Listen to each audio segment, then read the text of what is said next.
Okay, Mr. Burke's giving me the sign. I'd like to call the meeting to order. This is the only 5 minutes all year that I serve as board chair, so I'll try to get through this without messing up too bad.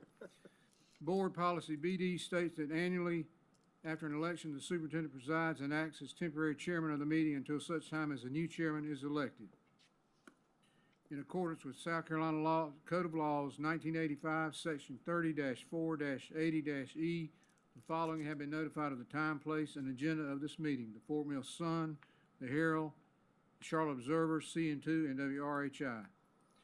If you'll join me as we pause for a moment of silence, please.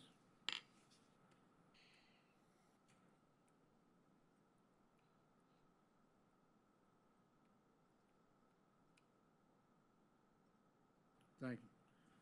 Let's all stand for the Pledge of Allegiance.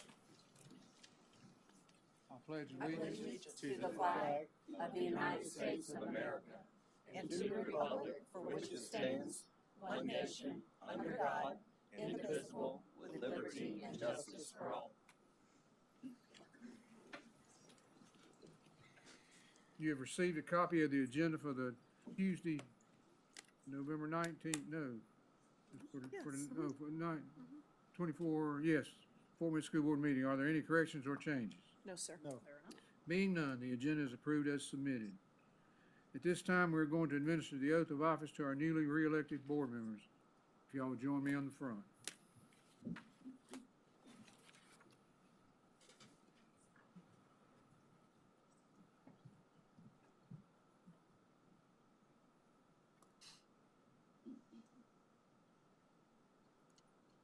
Way to go. They're fans.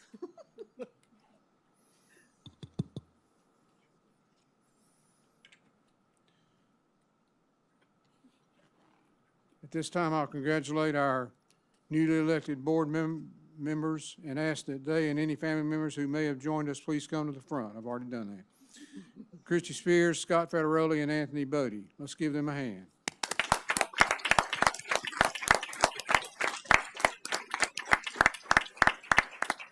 I'd ask you to please place your left hand on the Bible and raise your right hand and repeat after me. Ready? I do solemnly affirm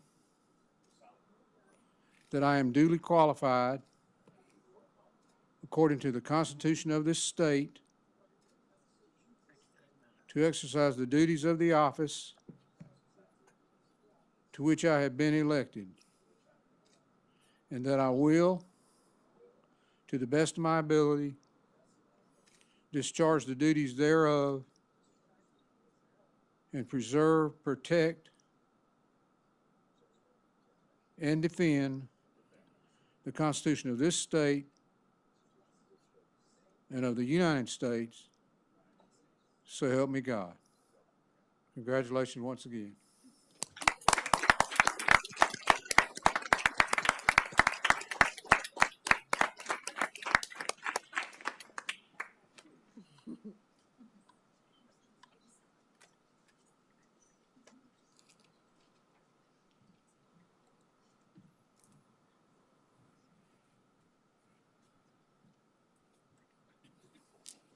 Welcome back.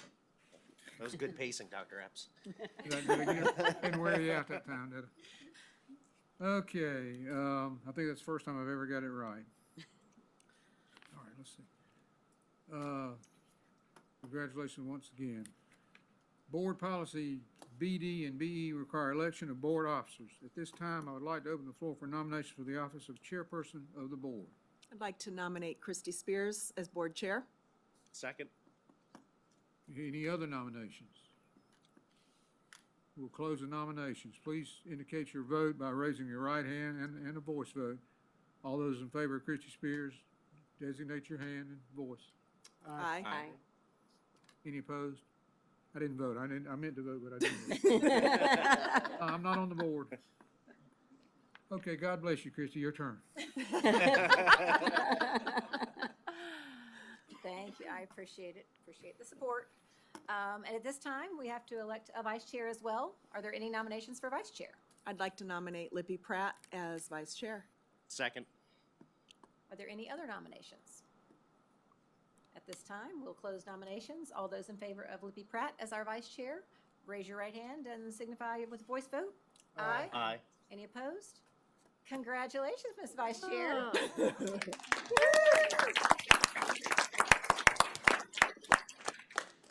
right, very exciting. All right, but speaking of exciting, really exciting stuff, we've got a school spotlight from Banks Trail Middle School. So, Mr. Perch, you going to come up and kick us off and get us started? I think we are. Well, good evening, board members, Dr. Epps, district leadership team. We thank you for the opportunity to come speak with you at tonight's meeting to shine a spotlight on one of my favorite places on the planet, Banks Trail Middle School, in our little purple corner of the Fort Mill Attendance Zone.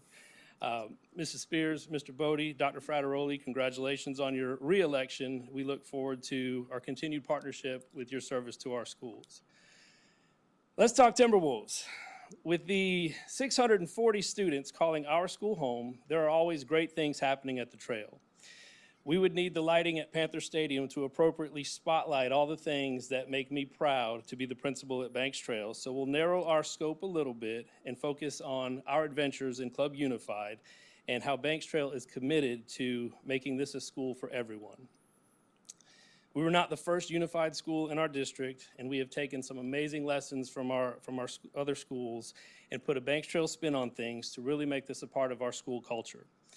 What started off as an invitation to participate in the unified games at Nation Ford High School and the Special Olympics with York County has turned into one of our most popular clubs at our school. It's turned into an amazing unified field day for all of our middle schools.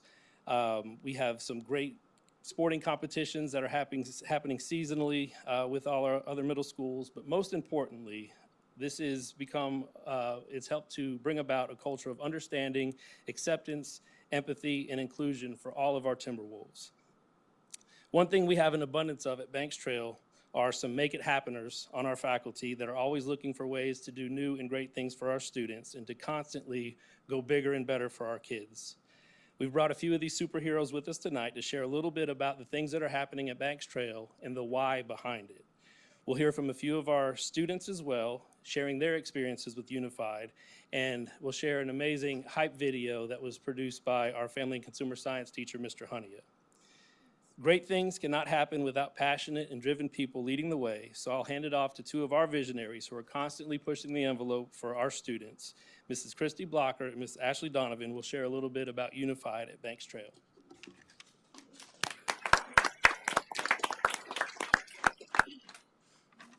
Hi, I'm Christy Blocker. Sorry, this mic's way too low for me. Okay. Sorry. Club Unified has been an amazing club. I've absolutely loved sponsoring it for the last couple years. I think our world in general needs more awareness, compassion, and meaningful connections. The why for this club is to promote just that. If our students learn early how to interact with one another and interact especially with others who may be different from them, then our community as a whole will benefit from that. Part of the goal for this club was to raise awareness about differences in disabilities, but the main goal was simply to form friendships and create a sense of belonging for every student who walks through our doors. Middle school students come to school to see their friends. Academics are second. Every single child deserves to have that middle school experience of meeting new people, finding their interests, and forming friendships. We as the adults just had to create the opportunities for these things to happen. The kids did the rest.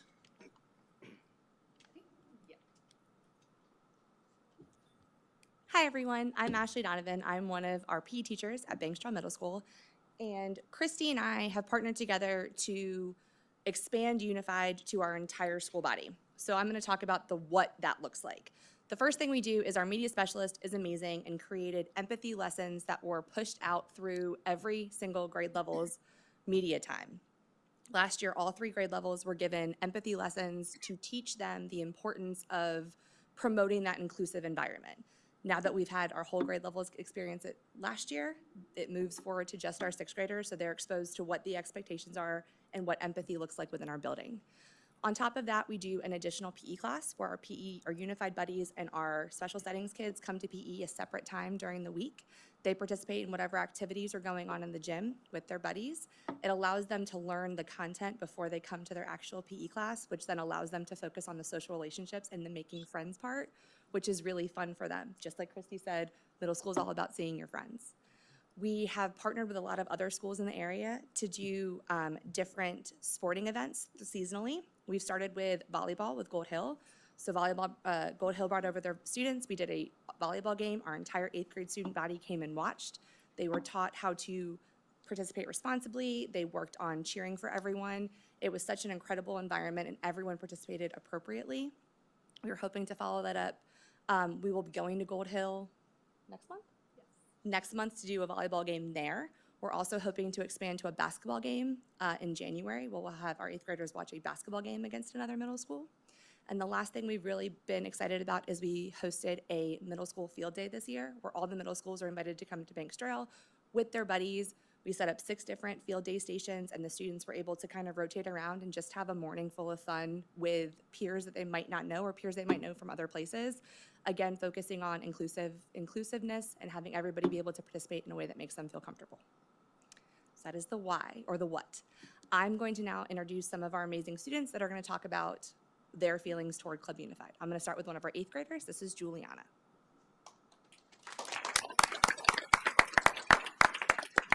Hi, I'm Juliana Miller, and to me, Club Unified is a place where everyone could be included. And we recently had a Unified Field Day where everyone could participate in a lot of sports events. And it's really nice to see a bunch of different amazing personalities just come together and all feel amazing. And we have club days every Friday where everyone just gets together, and it's so much fun because every Friday, I just cannot wait to go to clubs because I just love being in Club Unified. And I really, really think it has helped me be a better person because I just feel like being a unified buddy just makes me feel so much better about myself. And I'm just really happy to be in the club.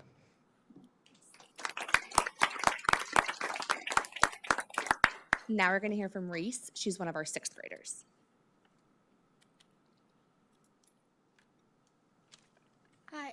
Hi, I'm Reese Smart. I'm a 6th grader at Banks. I like Club Unified because I get to be with people and help people that I wouldn't usually be with. For example, I got to be in a district-wide unified field day, and I got to buddy up with different people and meet new people.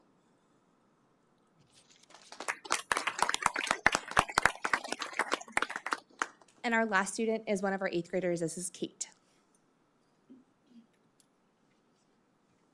Hi, my name is Kate Giametta, and I'm going to talk a little bit about my experiences in Club Unified.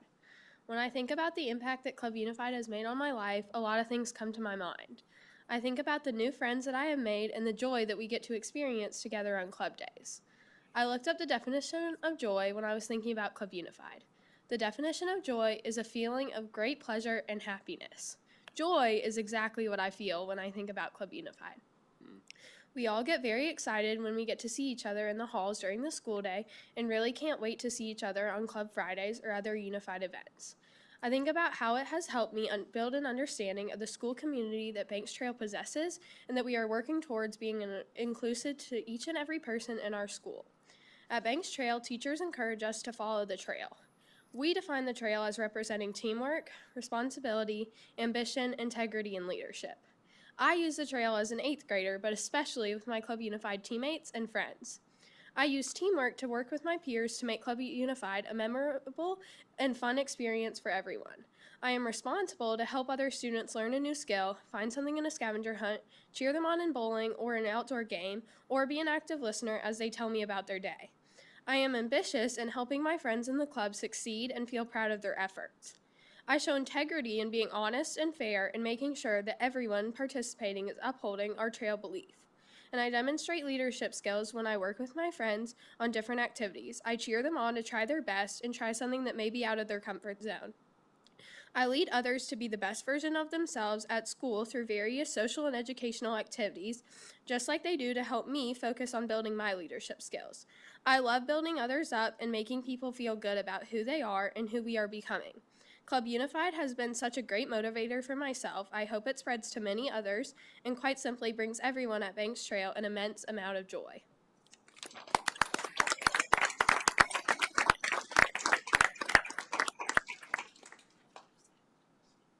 And now we'll pitch to the video that is narrated by one of our students, Audrey. So keep an eye out and an ear out for her.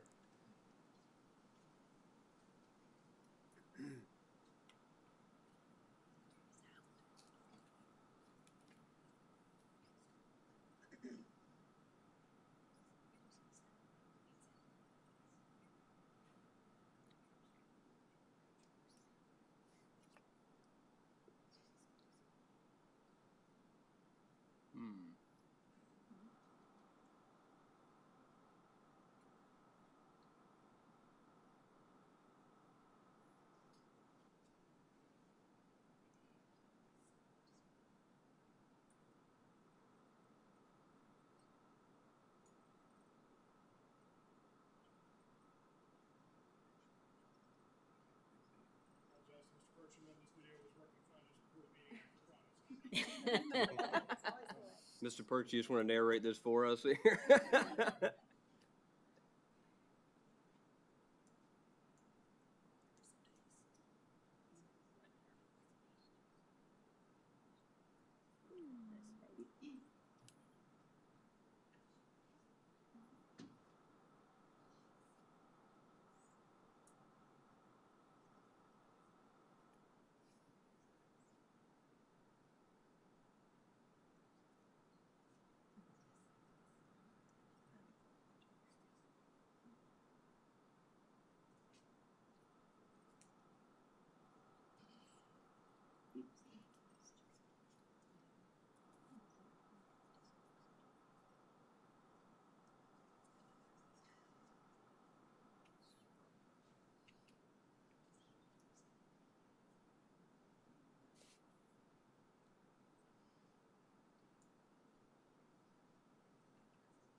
I do apologize. There seems to be an issue with the whole system. Again, this was playing before, and I can guarantee you they put audio with it. So what I will do, I will send out a copy of this video to all of our board members, and I can include it to the rest of the district. We'd like to provide a link for them to watch it at a different time. Again, I very much apologize, guys. It was a great video. I've seen it all the way through. So. Thank you, Joe.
When you do get the copy of the video, just take 3 minutes and watch it. Our teachers and our students did a great job kind of piecing together just a snapshot of what this club is becoming at our school.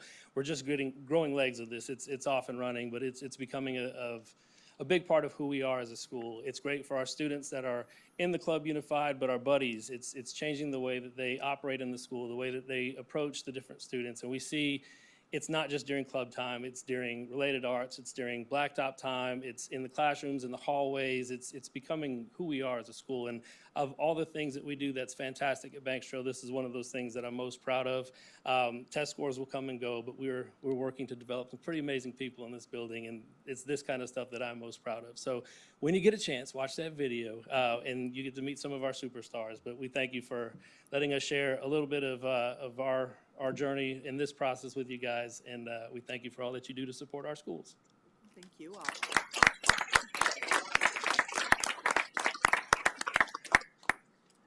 It was probably, 3-4 weeks ago that some of us had an opportunity to come and spend some time at Banks Trail when you did your field day. So all the schools were there, and it really was. It was amazing to watch the students interacting. I mean, everybody was having a great time, but just to see kids at that age not being uncomfortable around others that are different. It was obvious that they were truly friends and enjoying spending time together. So I really enjoyed it. I don't know if others would share anything else. sure. We got a lot out of it. It's a great day. So congratulations. Our next item is public participation. I believe we only have one card. Is that right? Okay. So Brandon Langford, you are up, and you have up to 5 minutes. You can join the podium there. Give us your name and address, and then the time is yours. You may want to wait just a second while they're shuffling around. Brandon Langford. I hope I said that right. Brandon Langford, yep.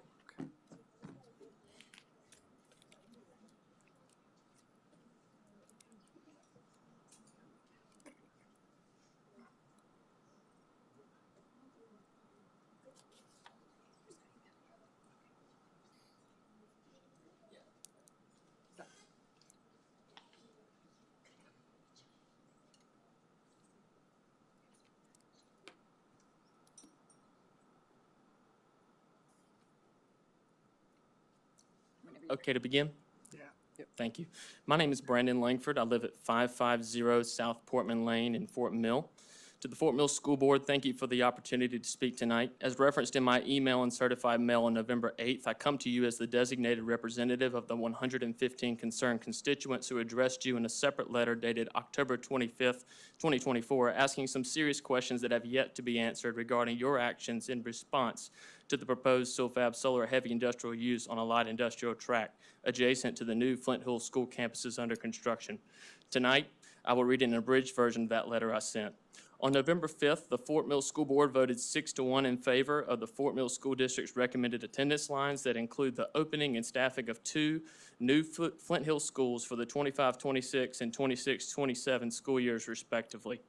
The concerned parents wish to stress that these school campuses are not and should not be treated as a standard redistricting requirement. What makes these schools unique is the fact that York County has approved construction of a heavy industrial manufacturing facility on the property immediately adjacent to these Flint Hill schools.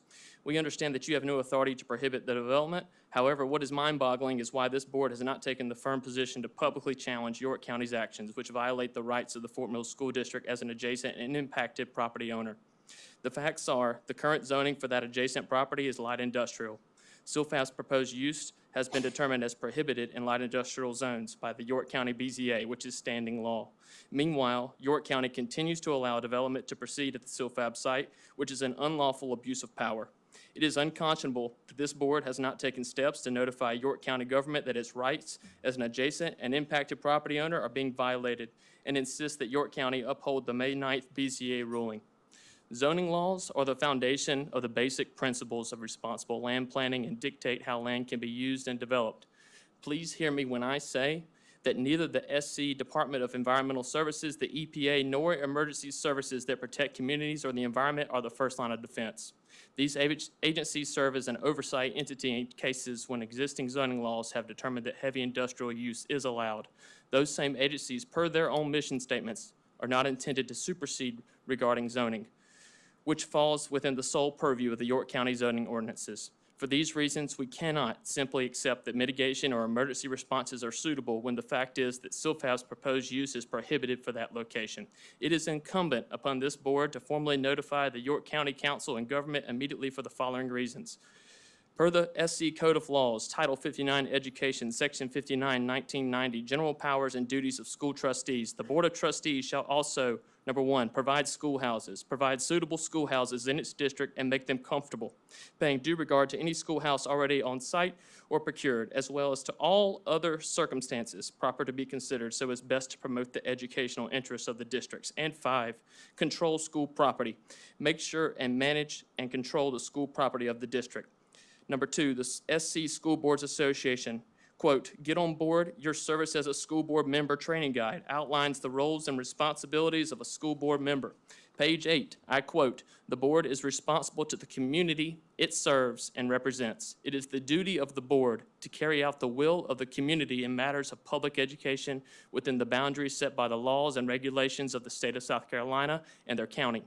On the same page, it states that one of the 4 principal roles is to serve as an advocate for the children in your schools.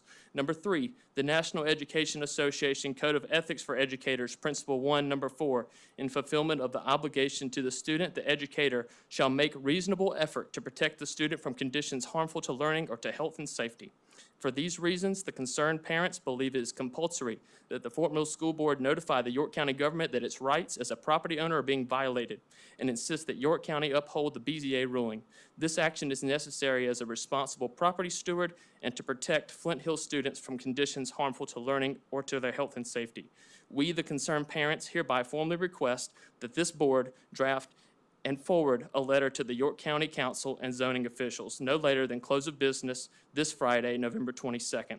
We also ask that a copy of this letter be made available to the following designated representative for this group, myself, Brandon Langford. So tonight, in summary, I represent parents that are disappointed and frankly dumbfounded with this board's silence and passive response to the threats posed by SILFAB. York County Council and York County government has failed its constituents at every opportunity. Will you continue to stand by and stand down, or will you join this fight? Will you set up a dedicated task force to explore your legal options? Will you raise your legal concerns to York County and ask why they continue to issue heavy industrial permits on a light industrial parcel despite the 5-0 BZA ruling? Will you defend your property rights and join the active lawsuits, or will you remain silent and complicit with corruption? Will you put taxes and impact fees first, or will you protect your teachers and save our babies? Please take your title of trustee seriously. Trust is not given, it is earned. Earn it. Thank you, sir.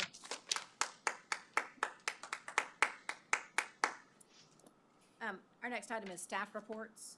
We've got a monthly financial update from Ms. Lordo. Good evening. Tonight I'm reporting on the monthly financial information for September 30th, the third month in our fiscal year, so we're 1 quarter in as of these numbers. Total revenue was $31,674,000 and expenditures were $46,742,000.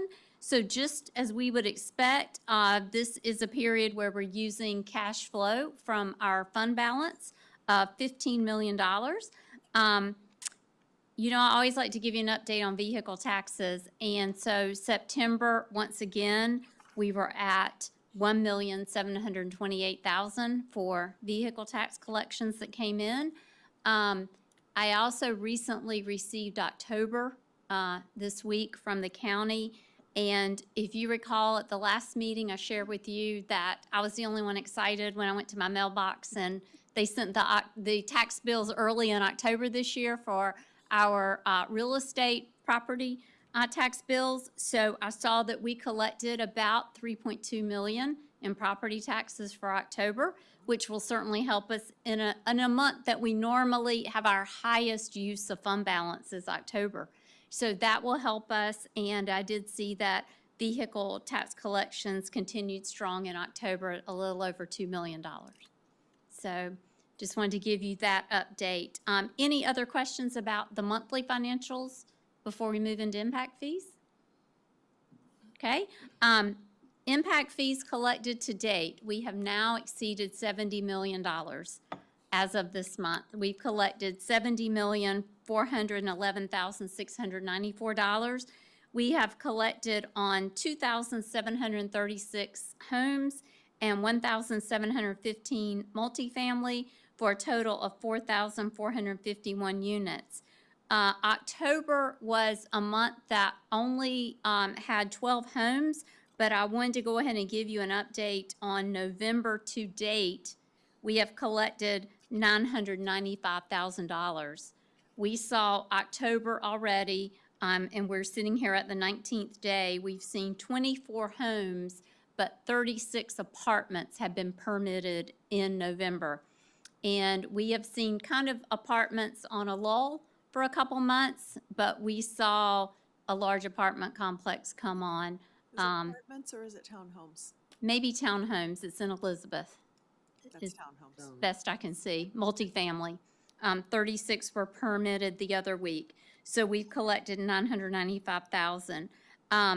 And also interest earned to date on impact fees by the county investment, we have collected or earned $6,510,000 to add to our 70 million. So once again, that's funding Flint Hill Elementary School and a portion of Flint Hill Middle School.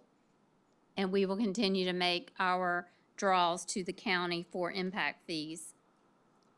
The other thing I wanted to give you an update, Green Finney Colley has finished our audit report. We have filed it with the State Department by the required December 1st date. We are finalizing it to go to the printer. We will send the actual audit reports to you before the holiday break. And then David Phillips, who is one of the partners with Green Finney Colley, will be here at your January meeting to report to you and answer any questions you have about the audit report at that time. Any questions on that? And the last thing I wanted just to share, I was recently at the South Carolina School Business Official Conference, and one of the topics was related to a proviso that was in the state budget last year. It's proviso 1.104. It's called District Accounting Systems and Best Practices, and I thought you may start hearing some information about this, so I wanted to make you aware. This proviso directed the Department of Education to set up a study committee to look at district accounting systems and best practices statewide. This committee has 11 members. They have now been formed, and those members have been designated. There are actually 2 school business officials from different size districts in different parts of the state on the committee, as well as Larry Finney, who you've heard him speak before. He is a partner with Green Finney Colley, our audit firm, very involved at the state level, and Kendra Hunt, who is the new Chief Financial Officer for the State Department of Education, is on the committee, and they spoke at the conference. I think the main focus of this, one, they're going to look at, should every district be on the same accounting system? My group collectively feels like that's almost impossible. But I think that they could come out of this with maybe a recommendation of all districts should use one of 3 accounting systems that have been vetted and determined to be the best reporting systems for state reporting and ease of state reporting. Another thing they're going to look at, there are so many different mandates of different pieces of information that we have to report that they are looking at possibly making some recommendations on consolidating some of the reporting, which districts would welcome that.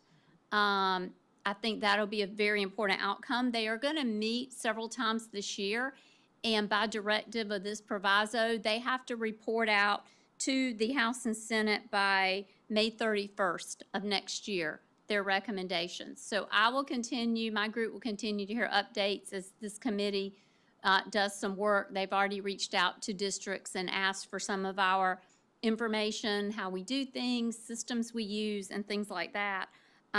But their goal is really to make sure that all districts across the state are using the best practices, consolidation of reporting, as I mentioned, and just increase efficiency. So we certainly welcome any of their recommendations. I think that it would be, could be a benefit for districts, especially smaller districts across the state that don't have a large staff. A lot of this reporting is very difficult for them. So I just wanted to make you aware of where they were in their process as you start to hear some of that from the School Boards Association also. So if they were to, if they were to select 2 or 3 and it was not one that we were using, what would that transition effort look like? I think that what's going to come out of that and what they ask us to respond back is, what's the current cost of the system, not only when you purchased your system at your school district, and what are your annual maintenance costs on your system.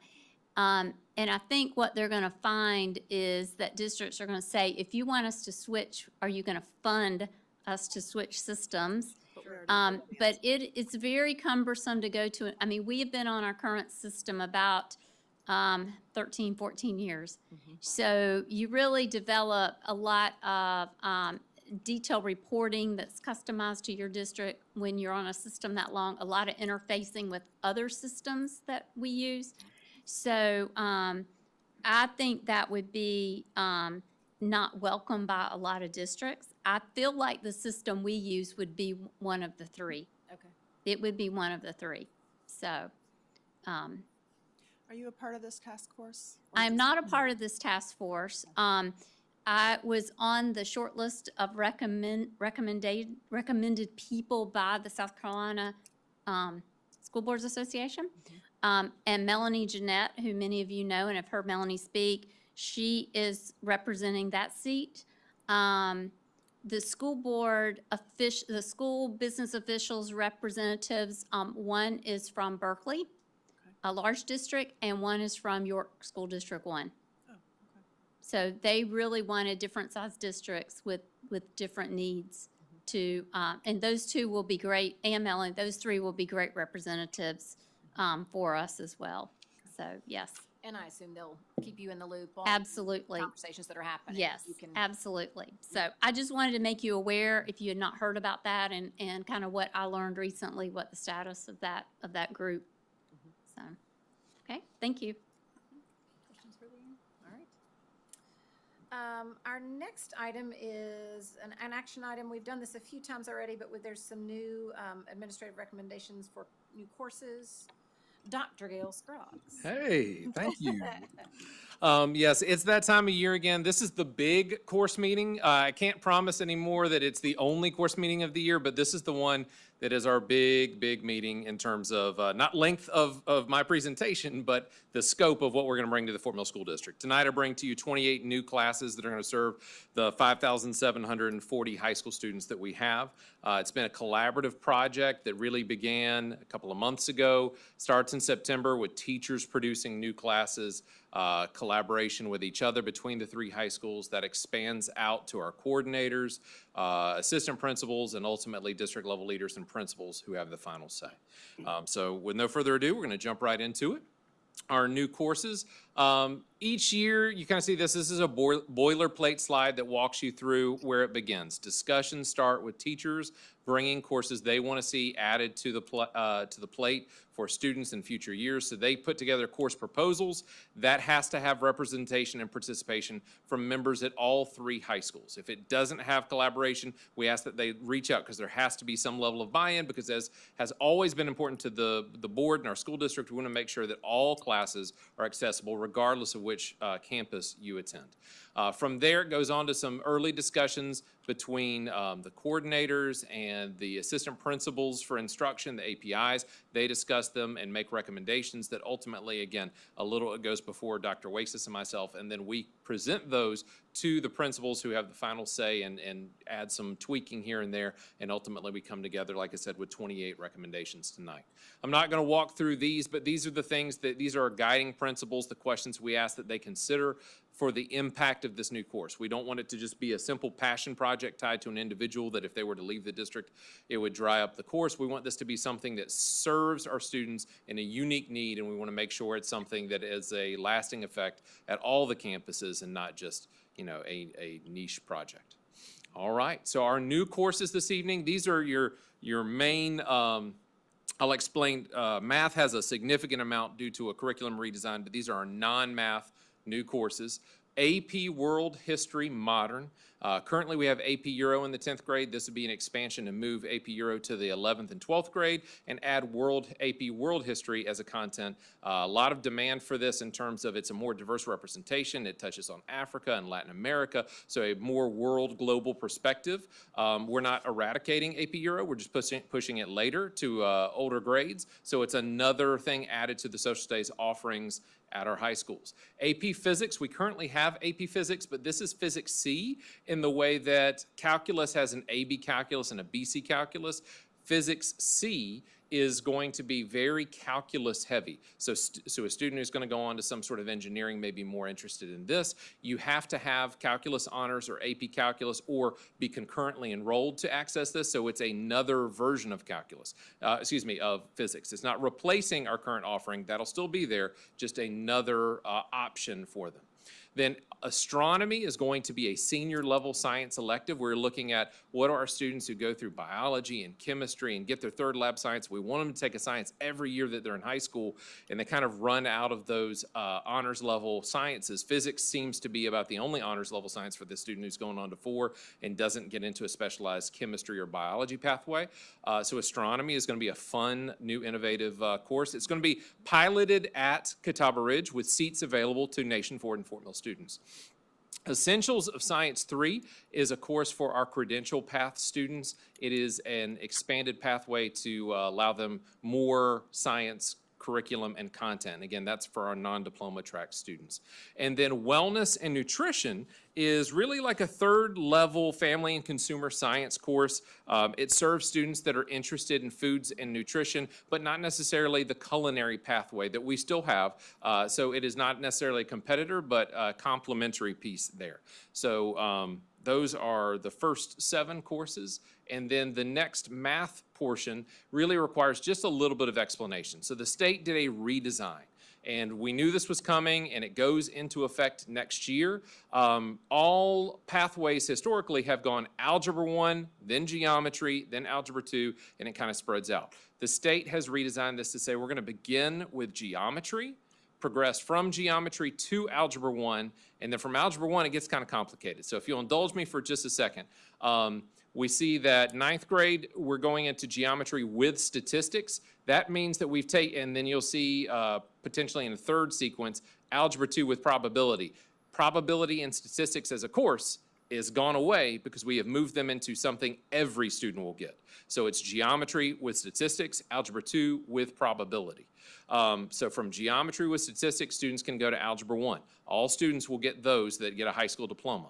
But from there, for a college-bound student, they're going to follow this pathway up to Algebra 2 with probability, and then they can explore a whole wealth of offerings: pre-cal, statistical modeling, discrete math, AP statistics, dual enrollment, calculus, and AP calculus. But if you are looking for a high school diploma and not necessarily college admission, you can have a terminal path of geometry with statistics, Algebra 1, applications and modeling, and reasoning and mathematics. Those are the 4 credits that you could get in math, and those courses do not lock you in or prohibit you from going further. So if a student says, I'm not sure my plans and I changed and I want to go to college and I want to make sure I have that option, they can at any point move from the applications in modeling or reasoning in mathematics pathway up to Algebra 2, but they have to have Algebra 2 to access anything in the larger box. Very complicated. It's taken us about a year to kind of wrap our brains around, but we're preparing for that pathway now. And since these are classes, like we have geometry already approved, we don't have a course called Geometry with Statistics, which is why I bring to you tonight Algebra 2 with probability, both CP and honors, applications and modeling, that's one of those new courses that could be in that terminal pathway, geometry with statistics, CP and honors, mathematics preparation lab, I'll explain that in just a moment, reasoning and mathematics, another one of those 2 in the terminal pathway box, and then statistical modeling, CP and honors. Mathematics preparation, I'll go back for just a second to show you this. Historically, we've had AP statistics preceded by probability and statistics honors. That course doesn't exist anymore, so we wanted to give our principals and our math teachers an option to have a statistical lab. It would not be a math credit, it would be an elective credit. but it's up to our teachers, and as of this morning, our principals were discussing a pathway of either statistical modeling honors or this other one, so we wanted to make sure that all options were on the table, and we didn't fence ourselves in by not allowing a mathematics preparation lab. But that would be, of course, specifically tied to AP statistics, so that we get that year-long preparation for continued success. So 14 classes between math and those others that I brought to you that would just be new courses that are not locally board approved. These are state course code courses. I've said a whole lot. If you have any questions about those, I can answer them now, or I can keep going and take all at one time. Just the applications and modeling and the reasoning and mathematics, is that sequential, or when you? That's an excellent question. So the state tells us that it is not sequential, but when we ask the state what are the criteria for a student to go into one versus the other, they say, you need to determine those. So we said, we don't really know which is yet. So we've put our experts, we asked our teachers, we asked our APIs, we asked our principals, and they have made a recommendation that we would like it to be sequential in the Fort Mill School District, so that until we get a feel, at least for the first couple of years, and we've offered both courses, and then our teachers have a point of reference to say, a student with this skill set would be better suited for applications as opposed to this skill set for reasoning. We're gonna, and only start next year, we're gonna only offer reasoning in 25-26. And in 26-27, we'll add to that applications and modeling sequentially, reasoning first, application second, and once we get a feel for it, we can come back and say, oh, kids can go in either order based off of this skill set, but till we've taught it, we don't feel comfortable with that yet. Okay, so in theory then, after they've taken reasoning, they would then they would almost be pigeonholed into taking either applications or Algebra 2. Correct. For senior year. The new push is that the state really wants all students to progress to Algebra 2 or its equivalent, and it's sort of looking at applications and modeling and reasoning and mathematics as equivalent. It's not like we used to have foundations in algebra, which was the first half of algebra, intermediate's the second half, but collectively, maybe the totality of the circumstances fairly equivalent. Would this move the EOC to 10th grade? It does. It moves the EOC to 10th grade, which is going to ease up a little bit on 9th grade. It also is a change for us in middle school. I should point this out, that middle school is going to begin with geometry for our GT students or those on the accelerated math pathway that are going to take that in 8th grade. So we're going to have a great big bubble next year of kids in geometry, because our students that took Algebra 1 this year will progress to geometry. Our students that took 8th grade math this year will progress to geometry. Our students that took Algebra 1 their freshman year at the high school will progress to geometry. So huge bubble. Math teachers are getting ready for a big bubble of geometry next year. So I just want to make sure I understand that. So if a student is currently in the 8th grade, and they're taking Algebra 1. Yes. Then next year, they will, in 9th grade, they will take geometry, and then they'll jump to Algebra 2. And we know that because their Algebra 1, we understand that there's a bit of bouncing around. The geometry that they will receive will have statistics in it, but it'll be out of order. We understand that, and we're trying to make sure that we account that there are no gaps in our students' knowledge. Our teachers are going to look for, all right, if you had this algebra, are you prepared with the same standards in preparation? So we're looking at all those things. Ms. Latimer has been working diligently on that, and we're going to continue to support our teachers. They've already been unpacking the new standards. They've had meetings to look at where do we align with the 2015 standards and the 2025 standards, and we're going to begin in January, February, and March some heavy pacing guide work to make sure that they're ready for these new courses. And then I believe that 4 maths is required for graduation. Yes, ma'am. But for a student who takes one in 8th grade, is there an expectation that they take a 5th math in their senior year? Currently, we have something in the program of studies called rigorous senior year requirement. It is our recommendation that all students take an English, math, social studies, and science every year of high school. There are some exemption criteria. If you were taking the equivalent of 4 academic core, with one of those being a college level course, we allow you to say, hey, I'm really a sciences kid. Let me take an extra chemistry and biology and a math, and maybe I don't take an English my senior year. We have a caveat pathway for them in that way, but yes, the expectation is we really want you're signing up to take more maths and English, not less, by starting in the 8th grade. So go to that other slide then for a second. Can that big long column, can someone take 2 of those so that? Yes, you ma'am, can do absolutely. Algebra 2 and not have to go to calculus or AP? Correct. You could do pre-calculus and AP statistics. Okay. You could do statistical modeling and AP statistics. You could do the dual enrollment pathway. The only thing that's really another prerequisite is you cannot access calculus or AP calculus without pre-calculus. So that's where that arrow at the very top of the box is. But you can, once you get beyond Algebra 2, it really opens up and you can pursue your strength or passion in mathematics. All right. Yes, sir. Dr. Scroggs, you were mentioning, say a student goes to the high school diploma pathway here, and they go to applications and modeling, and then they change their mind, and they want to switch to go to Algebra 2.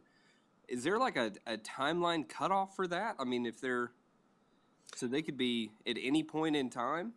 There's not a cutoff. We would look to make sure that they were on trajectory to graduate in 4 years. That's our goal for everyone, the 4-year cohort. But if they said, gosh, I've decided I really want to make sure I can get into the University of South Carolina or some 4-year institution in our state, then we would work with that student to make sure they have Algebra 2 and higher. The recommendation from the Commission on Higher Ed is that they are saying Geometry, Algebra 1, Algebra 2, and one other course from the box to the right are what colleges should require. But we also, the CHE does not have oversight of what colleges will take. There will be some colleges that are more relaxed and work out a situation where they say, all right, well, maybe we'll bring you in, we'll put you on a remedial pathway, or we'll take you as is without anything beyond Algebra 2. They just can't guarantee it. So the state is asking us to follow this pathway, and we've seen that's a typical trajectory, is something beyond Algebra 2 for our 4-year college students. Got it. And if we have a kid that does, if we have a student that does go this route, and let's say they're just, they're just smoking it, like they're just killing it, can we move them, or? They have to follow a sequential pathway, but we can accelerate them by going fall, spring. So let's say you were just killing it in reasoning and you said, I want to go to Algebra 2. We'll try and put you in the spring so that you're on path to just take 1 year senior year and still have those 4 college-ready maths. Well, I guess what I'm asking is, like, they want to be in that class. They don't want to go to Algebra 2, but they're absolutely, like, they're smoking it in one of these 2 right here. Can we just say, no, we're going to put you in this class? Or is that their choice? It's really ultimately this. We'll make a professional recommendation for everyone, but parents have the right to as I say parents, I really mean families, the student involved as well. They have a right to kind of say, this is the pathway I want to remain on. You could make straight 99s and we can say, oh, please go to Algebra 2. Okay. But if that's not their desire, we won't forcibly place them there. Cool. Well, I always want to make sure that families have a say in their trajectory. All right. I'm moving on to local board approved classes. Local board approved really means that the state does not offer a course code, but you, the board, are able to endorse every year a host of courses that we offer here domestically in the Fort Mill School District for our students. I bring to you another 14 courses for the local board approved. And we can have local board approved in a core content area, but that ultimately requires the state to sign off on it as well. We're bringing none of those to you today if they are credit-bearing courses, which we are not. All right, so new local board approved courses. One of the things that we've had an overhaul on is to really just clean up and make our chorus program a very easy pathway to follow. It was a little bit messy that we had a situation where first-year chorus students went to a choral music class, and then from there they could go to chorus 1, and we had some students that were auditioned, some students were unauditioned, so we're gonna make it really nice and tidy that chorus 1 through 8 is our auditioned chorus class. The 6th and the 8th course are going to be honors eligible. It's the spring of those years, and that's equivalent to what band receives in the spring of the junior and senior year for honors courses. For those that want to be in an unauditioned course, and we have some students, whether it's just I want to get my fine arts credit by being in chorus, but I do not want to audition or sing a solo or anything like that, or maybe mainstream special ed classes, We have a mixed choir, and that's an unauditioned chorus, and we're going to give 4 credits of that, 1 for each year. If a student wanted to take that every year of high school, they could. We don't see much of that, so I don't know that all 4 will need to be there, but we don't want to limit any options, as I mentioned, for a student that's mainstream to that course. We want to be able to take it 4 times if they want. Also, musical theater. This is a theater class. It'll be taught by our theater teacher, but obviously there will be some interest from like dance or the chorus teacher.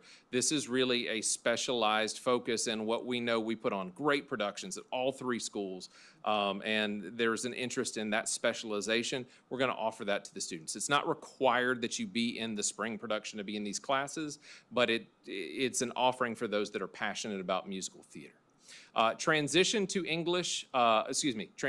Essentials of Math 1 and 2, and Transition to Essentials of English 1 and 2 are for our non-diploma track students. Our credential students are getting more in math, more English by allowing them to take these courses. So I think this is a great thing to offer more minutes, more days of math and English for our credential program students. You'll notice that's why it doesn't have a CP, an H, or an AP.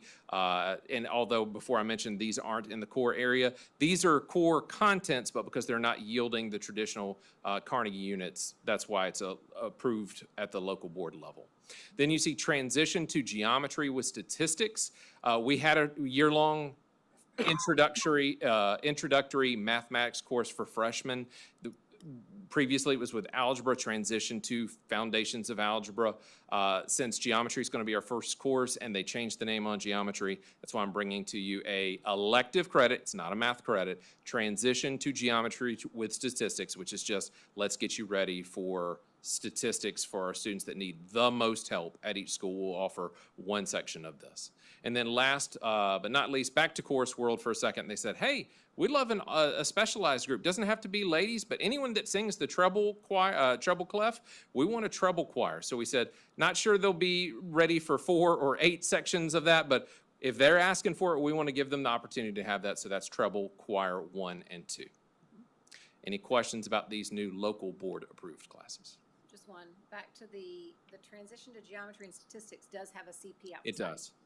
So if that, but you said it does It is not a math, counts as an elective credit. So in order to get 4 maths. This would not help you, but it prepares you for the geometry class that we want to make sure. Double up 1 year in order to get 4 maths if you took Yes, ma'am. this first. So if you take this first, you would take this in the fall and then geometry in the spring, so you'd be on trajectory for a 4-year graduation if everything else goes right. But it's just that extra support. It's the crutch for the students that are coming to high school. Living that 90-day semester life is difficult for some in a transition, and we want to make sure our most academically vulnerable receive our greatest level of support, and that's what this is.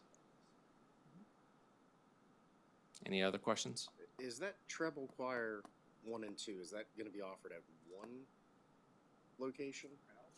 It's open to all. I think it's going to be driven by requests. So if, for instance, Catawba Ridge can't fill it, and we've got a treble choir over at Fort Mill, technically we're, as has always been y'all's directive, we're going to make it open to them if they want to transfer over there. Typically, when we look at a program like chorus or band, kids want to stay on campus with their program for the most part. So I don't see much shuttling for something like that, but we certainly would not close that opportunity to them. What's the capacity? How many seats are open? State law says up to 45 in a choir. Not going to see that. I'm thinking much more realistically in a 20 to 25 class. But again, it's the more robust numbers right now are at Fort Mill High School. They're probably going to be able to staff at least 1 section of this. May not happen at the other 2 until they are able to build their numbers up, but they are up and coming programs that are building every year. But the ones that are only offered at 1 school and other kids from other schools can attend, aren't those only 1st or 4th block? Yes, ma'am. At present, so that means some intentionality on the part of the assistant principals for instruction and principals as they make their schedule to say, we're going to make sure it's on the 1st or 4th block shuttle schedule. Here comes treble. I like it. It's punny. All right. Local approved courses. This is just trying to lay it all out for you. These are, one of the other tasks you have is to reauthorize the courses that we've always had or have built over the years. So you'll see a whole smattering of everything from pre-AP Bio, which is the fall semester of that, to some leadership labs for JROTC and some specialized courses like film and fiction, mock trial, journalism at the upper levels. Those are the things in white are the ones that we have previously approved and we are asking that you reauthorize. And then the ones I just presented to you are in the gray scale beneath them. So those would be the new local board approved. So any other questions? Hearing none. Our requests are here that we would request approval for the 14 classes. These are not the local board approved, and these are the ones that have state course codes. I'd like to make a motion that we accept the recommendation of the administration to approve the 14 state-approved courses as presented. Second. Motion and a second for the 14 state-approved courses. Any further discussion? All those in favor signify by saying aye. Aye. Any opposed? Motion carries. And then we would request approval for the 14 local board approved classes. These are the new ones, not the reauthorization. I'd like to make a motion that we accept the recommendation of the administration for the 14 local board-approved courses for 25-26 as presented. Motion is second for the 14 new local board approved courses for 25-26 as presented. Any discussion? All those in favor signify by saying aye. Aye. Any opposed? That motion carries. And then lastly, we request approval of the reauthorization of local board classes. How many is that? I wish I had counted before I came Okay, to the never vote. mind. 14? Yeah, right? It's 14. We'll go with it. I'm not going to give you a number. I'd like to make a motion that we accept the recommendation of the administration to reauthorize under local board approval for the 25-26 school year courses as presented. Second. Motion is second for the list of previously approved local courses to be reauthorized this year. Any further discussion? All those in favor signify by saying aye. Aye. Any opposed? And that motion carries. Awesome. Thank you so much. 28 new classes for our high school students. Thank you so much. When do we go to print with the program of studies? So the idea is going into winter break, that it'll be off to the printer so that the middle schools can get it in early January. We hold on January 23rd, there's what we call first look tours, mixture of the 8th grade tours and first look at our CTE programs where middle schoolers will come to the high school, tour the campus, meet their principal, and also see all of the career and technology pathways that we have, career and technical ed pathways that we have. And then that's right before the 9th grade IGP, so they will start registration in February after having received all this. So printed in early January, and we've got those curriculum nights where I'll go to some middle schools and principals from the high schools will go to the middle schools and say, here's what's coming up. We try as much as we can to collaborate vertically so that there's a lot of connection, a lot of question answering so that families feel very comfortable and well-informed come IGP season.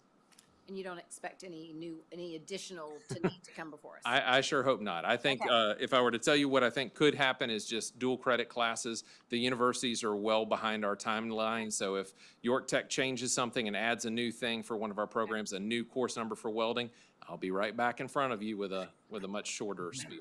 Okay. Thank you so much. All right, thank you. All right, I believe that brings us to our former chair superintendent report. The highlight of the night, okay. Right. Calendar of events, school board meeting tonight, Thanksgiving break next Wednesday through Friday. Each school has numerous programs. If you want to go to Thanksgiving plays or meals, I'm sure they'll have you there. You may have to contact them. Too many to list on the calendar. So December the 6th and 7th, you guys and gals go to the SCSBA Legislative Conference.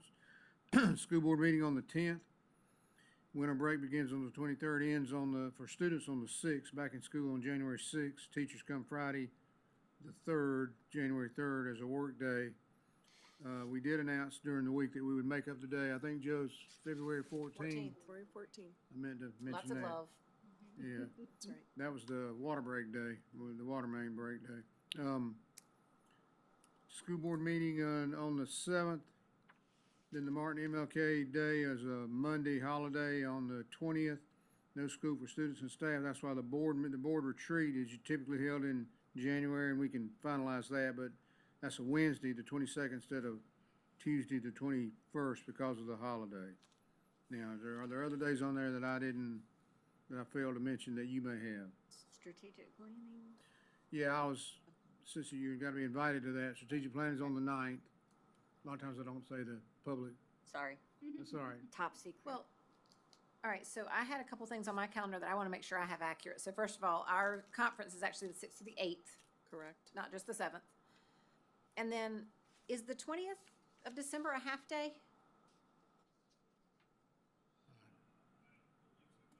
Okay, I had written it down as a half day, so we just wanted to Mr. double Young check. I'm says getting, yes. I'm getting nods that we think it's a half Everybody day. that should know Okay. is shaking their heads yes, That's so right. I'm gonna take that as All a right. yes. There we go, it's a yes. All right. Double checking, okay. Good deal. And then I also had that on the 13th of January, we've got school visits. Are we still doing those? January 13, we're still doing those. School Okay. visits, TGK, Gold Hill, and both Gold Hills, Okay. elementary and middle. Are they nodding their heads yes too? Okay. And there's also the COG, I got a notification on that. COG's on the 2nd, It's I on the believe. 6th, 7th? No. I think it's might be January the 2. 5th. Hang on, 5th. no, it's not. I put it in here, but where is it? Oh, it's January 9th, January 9th. Okay. I missed a month. Yes, it is the 9th. Any other dates? College football finals are the 20th. Got a lot of important stuff in my calendar. Okay, the enrollment update, like I said last time, we're gaining about 25 or 30 a month, it appears. We are up 28 students since between October and November. And if we keep trending like this, I think we got a new model, at least for the immediate future, of growth during the year as opposed to the summer, which Yeah, I mean, we've we're had in up the past. over 100 since Yeah. it started, so. Right. Yeah, they've been just trickling in. Maybe as the interest a big rates fall and Jump. 20 more 20 or houses 30 a month. become available, maybe it'll jump some more. Questions? That's all you got? All right, well, we are in need of an executive session to discuss legal issues, contractual issues, and personnel recommendations. Motion to go into Matt? executive session? Thanks, everybody, for joining, and we're going into executive session.